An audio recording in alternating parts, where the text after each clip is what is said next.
बुधवार अपराह्न 4 घंटा समय बांसुणी थाना अंतर्गत गुड़पड़ा छक निकटर 10 केजी 460 ग्राम गंजेई जबत मामलार अभियुक्त को निर्दोष रे खलास आदेश देइछंती मान्यवर अतिरिक्त जिला जज सरोजिनी पति।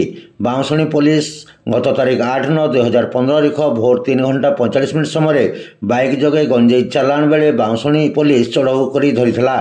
बाइक सह 10 केजी 460 ग्राम गंजेई जबत करी चालाणकारी हिलुंग ग्रामर अजित साहू को गिरफ्त करी बांसुणी थाना एनडीपीएस एक्ट रे एक मामला रुजु करथिला, जहाँकि बौद्ध अतिरिक्त जिला जज अदालत रे स्वतंत्र केस नंबर 39/2016 रे मामलार विचार चलीथिला।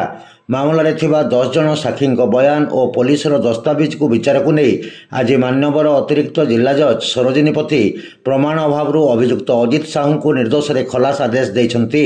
अभियुक्तों पक्षर वरिष्ठ आईनजीवी अशोक कुमार साहू मामला परिचालना करुथुले।